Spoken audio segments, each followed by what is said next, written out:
You are in a season that does not make sense. You are doing everything right, praying, trusting, growing, waiting, and it still feels like everyone around you is moving forward while you are standing completely still. And the question you whisper to God when nobody is listening is this: why is it taking so long for me? Today He is going to answer that question directly, and the answer is going to change everything about how you see the season you are in right now.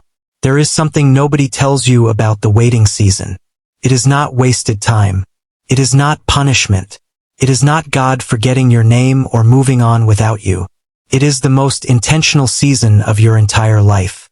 And the God who designed it is working inside it with more precision and more purpose than any season that felt successful or exciting ever contained. Ecclesiastes chapter 3 verse 11. He has made everything beautiful in its time. Beautiful.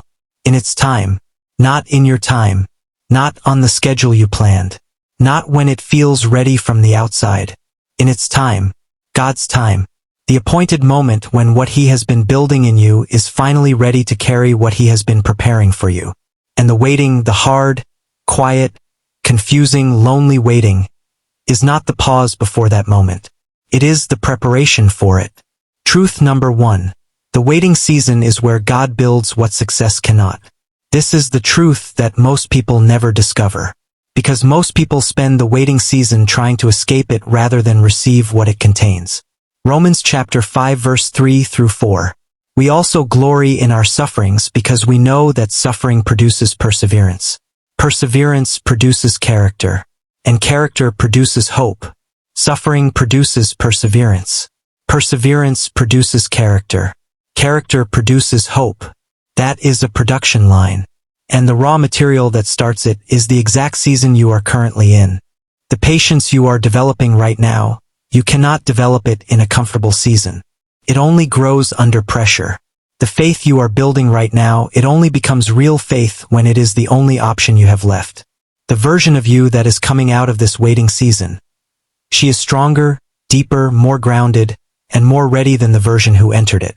And that version, the one being built right now in the waiting, is the one God designed to carry what He is preparing. Do not rush past what He is building, because what He is building in you right now, you are going to need everything He puts in you for what comes next. Truth number 2. God is healing what you do not even know needs healing.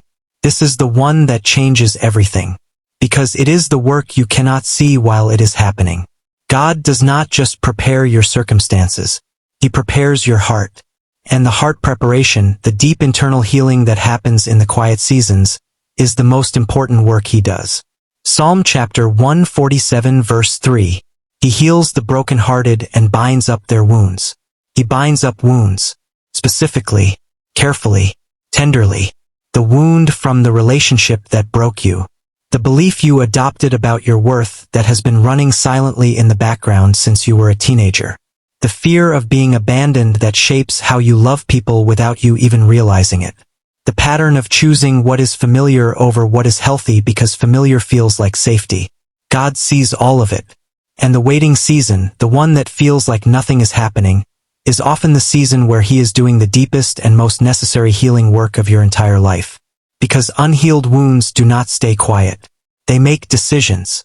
They choose relationships.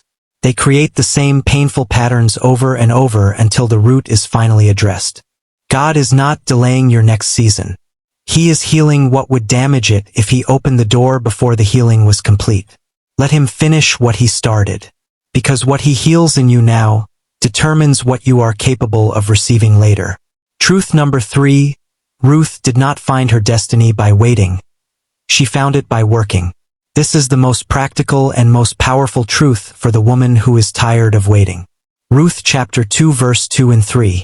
Ruth the Moabite said to Naomi, "Let me go to the fields and pick up the leftover grain behind anyone in whose eyes I find favor." So she went out, entered a field, and began to glean. She went. She entered. She began. Ruth was a widow, a foreigner, a woman with no obvious future and no human security.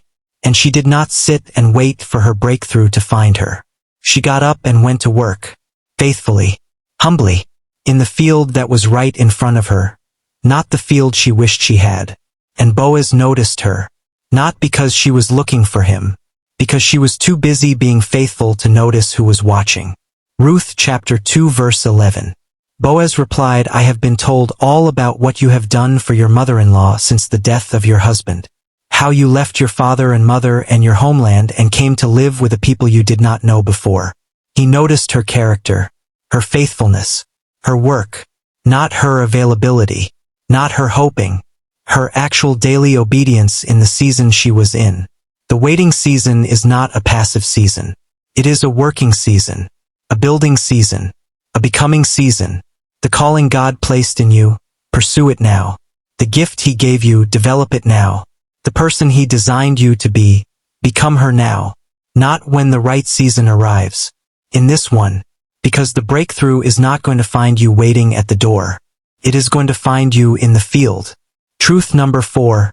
What God is preparing for you requires the person He is making you. This is the final truth, and the one that makes every other truth make sense. Jeremiah chapter 29 verse 11. For I know the plans I have for you, declares the Lord. Plans to prosper you and not to harm you. Plans to give you hope and a future. He knows the plans, specifically, in detail, already written. But here is what most people miss when they read this verse. The plans He has, the future He designed, require a specific version of you to carry them. Not the version that was in last season. Not the unhealed version. Not the version still defined by her past or controlled by her wounds. The version He is building right now, in this exact season, through the waiting and the healing and the working and the becoming. Your next chapter requires who you are becoming in this one. And God cannot open the next chapter before this one is finished. Not because He is withholding, because He loves you too much to give you what you are not yet ready to carry. The waiting is not the delay before your story gets good. The waiting is where your story is being written.